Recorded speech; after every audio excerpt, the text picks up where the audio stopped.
नमस्कार, आप देख रहे हैं पहाड़ टीवी। मैं हूं परिधि जोशी। आइए बुलेटिन से पहले नजर डालते हैं हेडलाइंस पर। चंपावत में मुख्यमंत्री धामी ने किया मोड़ी डिग्री कॉलेज का निरीक्षण। कहा, युवाओं के रोजगार पर रहेगा सरकार का पूरा फोकस। यमकेश्वर विधायक रितु खंडूरी को पूर्व विधायक शैलेंद्र रावत की चुनौती। यदि यमकेश्वर विधानसभा में किया है विकास तो करे आमने सामने बैठक चर्चा। विधानसभा चुनाव से पहले ही भाजपा विधायक और कांग्रेस नेता में आरोप प्रत्यारोप का दौर शुरू हो गया है, जिसमें यमकेश्वर विधानसभा से विधायक रितु खंडूरी और कांग्रेस के नेता शैलेंद्र रावत में आपसी जुबानी घमासान रोकने का नाम नहीं ले रहा है। जिसमें कल कांग्रेस नेता शैलेंद्र रावत ने पत्रकारों से रूबरू होते हुए यमकेश्वर विधायक रितु खंडूरी पर आरोप लगाते हुए कहा कि 20 वर्षों में भाजपा द्वारा यमकेश्वर विधानसभा में जिन विकास कार्य का दावा किया जाता है, धरातल पर वो शून्य है। यदि इस विधानसभा का विकास देखना हो तो आपको वर्षकाल में यहाँ चहुमुखी विकास दिख जाएगा। और अगर उनको आरोप लगता है, मेरी बातों में झूठ लगता है, मेरी बातों में षड्यंत्र की बू आ रही है, मेरी बातों में कुछ और वो सोच रहे हैं, तो डिबेट कर लेना सामने सामने बैठ के। सत्य भी और असत्य भी सामने आ जाएगा आपके मीडिया के पास। तो आप खुली चुनौती दे रहे हैं कि? बिल्कुल खुली चुनौती है। 1000% मैं आऊँगा, मेरी उपस्थिति 1000% दिखाई देगी। आप बुलाओ तो सही मान्य विधायक। गट्टू घाट से ऊपर नहीं चढ़ा, जबकि सारा ढांचा है। कोटद्वार से सारे होटल हैं, घूमखाल चोलोसैन तक, उधर से जो है स्वर्गाश्रम से सारे होटल हैं, बिजनी और नैल तक। होटल का ढांचा हमारे पास था। हमारी तीर्थ नगरी हरिद्वार थी, तीर्थ नगरी ऋषिकेश थी, तीर्थ नगरी स्वर्गाश्रम थी, राजा जी पार्क था, गंगा मैया का आशीर्वाद था। हम गट्टू घाट से क्यों नहीं चढ़े? आपका तो डबल इंजन की सरकार है, बताओ ना, जवाब दो। लंढौरा क्षेत्र में चोरी होने का सिलसिला थमने का नाम नहीं ले रहा है। पुलिस सुरक्षा दावों की पोल खोलते हुए 15 अगस्त की रात को चोरों ने लंढौरा पुलिस चौकी क्षेत्र के गादारोण गांव निवासी सुनील के घर को उस समय निशाना बनाया जब उसके परिवार के लोग अपने अपने कमरे में सोए हुए थे। एक घर में कोई नहीं था। देर रात को अज्ञात चोरों ने मकान के पीछे की दीवार में सैनमारी कर 22,000 रुपए की नकदी, सोने चांदी के आभूषण, कीमती कपड़े और पीतल के बर्तन चोरी कर ले। घटना का पता दंपति को दिन निकलने पर चला। सूचना पर पहुंची पुलिस को जांच पड़ताल में घर पीछे के खेत में कुछ कपड़े बिखरे मिले और घर से चोरी हुआ संदूक भी खेत से बरामद हुआ। आए थे 8 बजे काम पे से, फिर हमने खाना वाना बनाया, फिर खाना वाना खाया इन्होंने। फिर हम 10 साढ़े 10 बजे सो गए थे सारे जने। फिर हम मेरी दरानी अलग कमरे में सो गई थी बच्चों के लेके, और हम अलग कमरे में सो गए थे। हमारा कमरा खुला हुआ था, तो हम कमरा खुला खोल के सोते हैं। और फिर हमें पता नहीं चला। हम सुबह उठे चाय पानी बनाने के लिए, तो दरवाज़ा खोला चाय बनाने के लिए, तो कोई बाहर से मतलब टूटा हुआ था, बहुत सारा संदूक निकल जाए, तो उसमें से संदूक बाहर निकाल के, सारा सामान बाहर निकाल के, और सारा हमारा सामान निकाल लिया, पितौल के बर्तन और पीछे से पाड़ के और सारा सामान निकाल दिया। और सोने की अंगूठी मेरे देवर की, मेरे ससुर की और मेरी दरानी का शादी का जेवर जुवर था सोने का, मेरे रंगशाला का सामान था, वो सारा निकाल लिया। काम पे से आया था तो खाना खुना बनाया, इन्होंने खाना खुना बना रखा था। फिर खाना बना के फिर खाना खुना खाया। रात के 8, 9, 10 बजे के पास सो गए थे हम। और शरीर में थकान थी, कुछ पता नहीं लगा कहाँ पड़े कहाँ नहीं। जो मेरा भाई की घरवाली थी वो दूसरे कमरे में थे, हम दूसरे कमरे में सोए थे बच्चों के साथ। जैसे कि सुबह उठने के बाद पता लगा पीछे की दीवार टूटी हुई थी। फिर मैं अपने बच्चों को उठाया, घरवाली को उठाया, पता लगा। फिर पड़ोसियों को उठाया, पड़ोसियों ने सबको रुक कटाया। चेतक वालों को कहा, पुलिस वालों को। फिर चेतक वाले आए, फिर जो सामान था सोने वंटी वो सब चोरी हो गई थी। विकासखंड पोखरी की तहसील में शिक्षकों ने प्रशासन के खिलाफ एक सूत्रीय मांगों को लेकर आंदोलन किया। दरअसल शिक्षकों के ब्लॉक संचालन संसाधन केंद्र पर प्रशासन ने जुडिशियल कोर्ट शुरू करने की अनुमति जारी की, तो पर गुरुजनों ने कड़ी आपत्ति जताई और इस मौके पर एसडीएम पोखरी से वार्ता कर 1 हफ्ते में मामले को सुलझाने की मांग की है।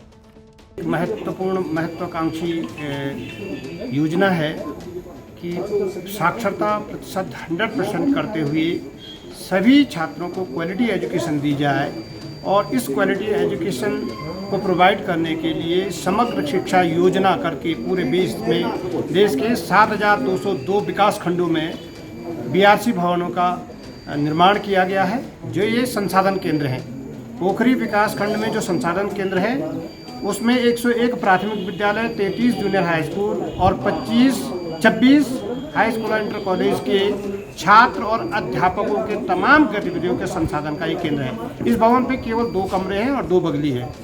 इस समय संकट ये आया है कि तहसील प्रशासन की सलाह पर जिला प्रशासन ने और शिक्षा अधिकारियों के बीच एक समझौता इस तरह का बना है कि आधा भवन न्यायालय, सिविल, जूनियर डिवीजन के संचालन के लिए इसकी सहमति बनी है। और हम लोगों का कहना है कि अगर इस तरह का होता है, न्यायालय यहाँ पे आ जाता है, तो हमारे बच्चों के जो शिक्षा सीखने सिखाने का जो उपक्रम है इसमें व्यवधान उत्पन्न होगा। समग्र शिक्षा अभियान के तहत प्रत्येक विकासखंड स्तर पे ब्लॉक सभागार और ब्लॉक का जो कार्यालय कक्ष है वो बने हुए हैं। और हमारे यहाँ पे जो ब्लॉक सभागार है जिसका बहुप्रयोजन किया जाता है अध्यापक हित में, और अध्यापकों का जो गुणवत्तापरक शिक्षा प्रशिक्षण जो आयोजित होते हैं और बच्चों की जो एक्टिविटीज़ होती हैं, बच्चों की एक्टिविटीज जो क्रीड़ा का मैदान है हमारा बगल में, उसमें कुछ कार्यक्रम ऐसे होते हैं कि जिनमें इंडोर होते हैं, कुछ आउटडोर होते हैं। इंडोर हमारे कार्यक्रम जो भी होते हैं बच्चों के वो उसी सभागार में होते हैं। और अगर उस सभागार का अधिग्रहण इस प्रकार से किया जाएगा अनावश्यक दबाव बना करके, तो निश्चित ही जो हम गुणवत्तापरक शिक्षा की बात करते हैं और जो न्यू एजुकेशन पॉलिसी में शिक्षकों के हितों की और बच्चों के गुणवत्तापरक शिक्षा की बात की जा रही है, वो कहीं ना कहीं मतलब उन पे अनावश्यक रूप से मतलब प्रभावित करते हैं। गदरपुर स्थित अंतर्राष्ट्रीय हिंदू परिषद के प्रदेश अध्यक्ष डॉक्टर राजीव महाजन के नेतृत्व में एकत्र हुए राष्ट्रीय बजरंग दल के सैकड़ों कार्यकर्ताओं ने 3 बार ओम उच्चारण और 13 बार विजय महामंत्र जाप के साथ अखंड भारत संकल्प दिवस मनाया। इस दौरान उत्तराखंड हिंदू परिषद के प्रदेश अध्यक्ष डॉक्टर राजीव महाजन ने कहा कि 712 ईस्वी से पहले जितना भी इतिहास है सब हिंदू और सनातन धर्म का था और लगभग भारत का क्षेत्र पर 90 लाख किलोमीटर था। लेकिन भारत के कुछ गद्दारों के कारण मुगलों का भारत में आगमन हुआ और उसके बाद भारत देश खंडित होता गया और अब मात्र 32,50,000 किलोमीटर रह गया है। 712 साल पहले का जितना भी इतिहास भारत का है वह उस समय केवल हिंदू और या सनातन धर्म ही रहा करता था। मुगलों के आने के बाद भारत के कुछ गद्दारों के सहयोग से विदेशी आक्रमणकारियों ने इस भारत की महान भूमि पर अपना कब्जा जमाना शुरू कर दिया। एक से दूसरे हिंदू को लड़ाया और अपना राज बढ़ाते गए। फलस्वरूप इस भारत के 17 बार खंडन हो चुका है इस भारत की महान भूमि का। यानी कि जब भारत अखंड था तो भारत का क्षेत्रफल 1 करोड़ वर्ग किलोमीटर के लगभग था और इस 17 बार ये जो भारत वहाँ बार बार खंडित होती रही विदेशी आक्रांताओं के कारण और भारत के कुछ गद्दारों के सहयोग के कारण वर्तमान में भारत का जो क्षेत्रफल है मात्र 32,50,000 स्क्वायर किलोमीटर रह गया है। रक्षा राज्य मंत्री अजय भट्ट की कल जन आशीर्वाद यात्रा नारसन बॉर्डर से लेकर रुड़की और आसपास के इलाकों की 6 विधानसभा में होनी प्रस्तावित थी। जैसे ही सुबह 10 बजे रक्षा राज्य मंत्री अजय भट्ट का काफिला मंगलौर देवबंद तिराहे पर पहुंचा, तभी भारी संख्या में किसान हाथों में काले झंडे लेकर गुड़ मंडी पर पहुंच गए। सूचना मिलने पर भारी पुलिस बल मौके पर पहुंच गई। किसानों के द्वारा जन आशीर्वाद यात्रा का हाथों में काले झंडे लेकर बड़े स्तर पर विरोध किया गया। सरकार जनता के दरबार कार्यक्रम के तहत कल ब्लॉक सभागार में बहुउद्देशीय शिविर का आयोजन किया गया। शिविर में स्वास्थ्य, कृषि, खाद्य पूर्ति, तहसील, बाल विकास, ग्राम विकास के साथ तमाम विभागों ने अपने स्टॉल लगाकर जनहित में चल रही विकास योजनाओं की जानकारी आम जन को दी। कार्यक्रम में देहरादून की सीडीओ नितिका खंडेलवाल ने सभी विभागों का निरीक्षण कर जनहित में उनके द्वारा चलाई जा रही योजनाओं की जानकारी ली। इस ज़िले में अभी बहुउद्देशीय शिविर स्टार्ट करें। इसमें एक सबसे इम्पोर्टेंट जो महत्वपूर्ण बिंदु है वो यही है कि सरकार की जितनी भी कल्याणकारी योजनाएं हैं वो लोगों तक पहुँचें। और उसमें सबसे पहली जो कड़ी होती है वो ये भी होती है कि सरकार की कल्याणकारी योजनाओं की जानकारी जो है वो लोगों तक नहीं पहुँच पाती है। तो शिविर में हमारे यहाँ पे ब्लॉक के जितने भी सक्षम अधिकारी वो सब यहाँ बैठे हैं, सारी जानकारी के साथ कोई भी यहाँ आ सकता है, जानकारी ले सकता है। उसके अलावा दूसरा सबसे इम्पॉर्टेंट एस्पेक्ट है कि यहाँ पे दिव्यांग प्रमाण पत्र और दिव्यांग जन के लिए जो एक स्पेशल UDID कार्ड अब जो बनना है, जो भारत सरकार कार्ड है, उसके दोनों के शिविर भी लगे हुए हैं ताकि कोई भी दिव्यांग जन यहाँ आएगा उसकी इन्फॉर्मेशन ली जाएगी और उनको बाकायदा वो कार्ड और वो सर्टिफिकेट निर्गत की।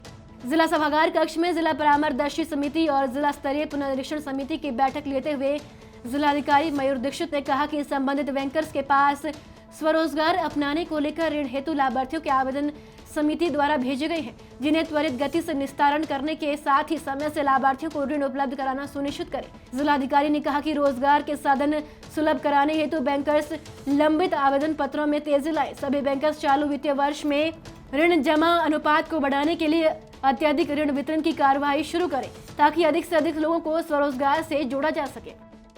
पुलिस कर्मियों के ग्रेड पे को लेकर बनी उप समिति का कल तीसरी और अंतिम बैठक संपन्न हो गई। कैबिनेट मंत्री सुबोध उनियाल की अध्यक्षता में विधानसभा में बैठक का आयोजन किया गया, जहां शासन और पुलिस विभाग के वरिष्ठ अधिकारी मौजूद रहे। बैठक के बाद मंत्री सुबोध उनियाल का कहना है कि रिपोर्ट बनाकर कैबिनेट के समक्ष प्रस्तुत की जाएगी, जिस पर अंतिम फैसला राज्य कैबिनेट को लेना है। उनके अनुसार उप समिति का फैसला अंतिम नहीं होता है, फैसला कैबिनेट को ही लेना होता है। चंपावत जिले में मुख्यमंत्री पुष्कर सिंह धामी ने सोमवार को अमोड़ी में बन रही डिग्री कॉलेज का निरीक्षण किया।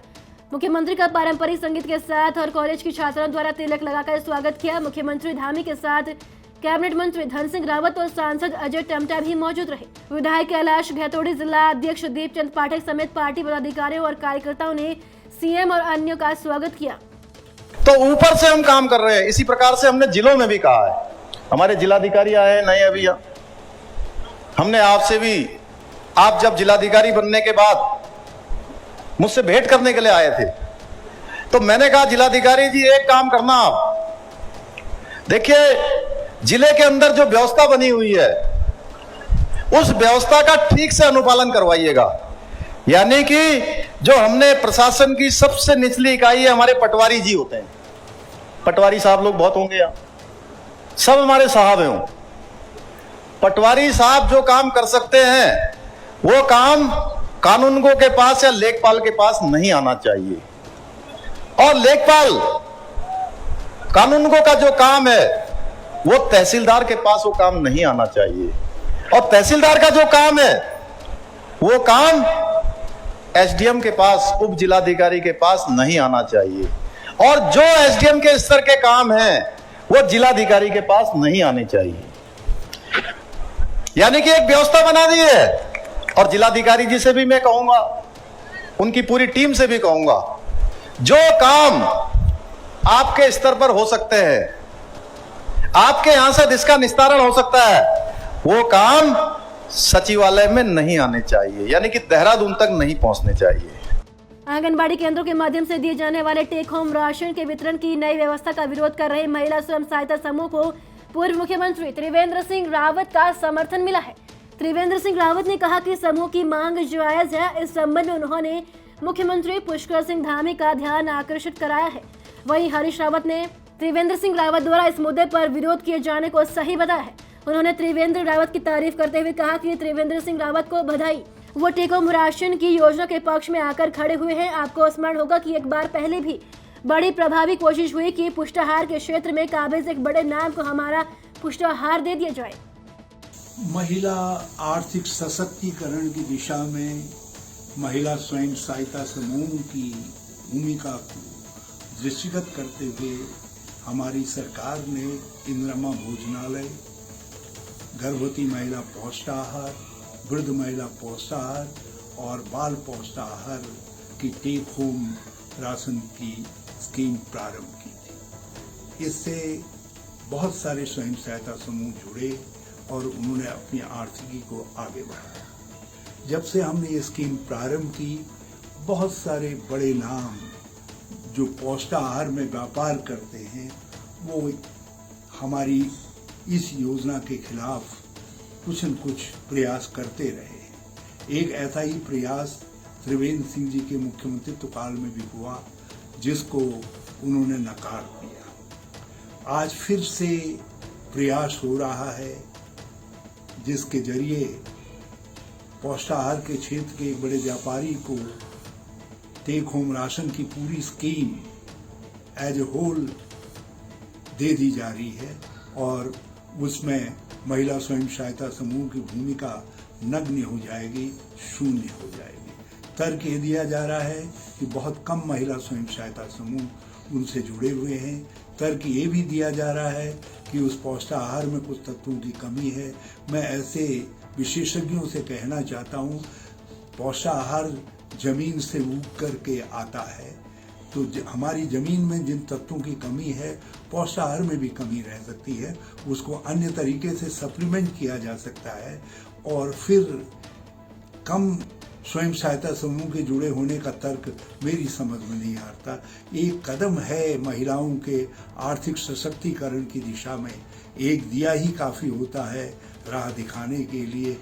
यहाँ तो कई दिए हैं महिला स्वयं सहायता समूह के रूप में, जिनकी जगमगाहट में महिला आर्थिक सशक्तिकरण का सपना उत्तराखंड में साकार हो सकता है।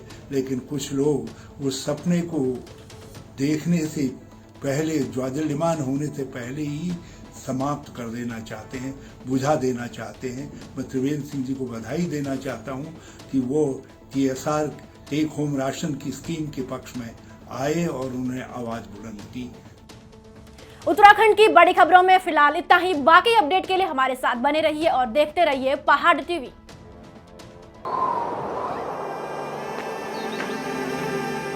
है बेखौफ उम्मीद का रंग।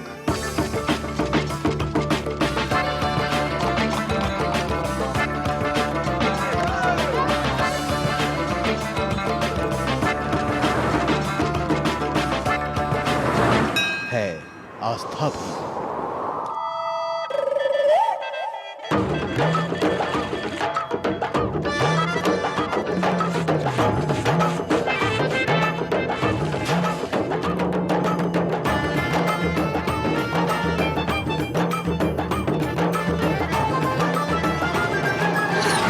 ये है मेरा उत्तराखंड।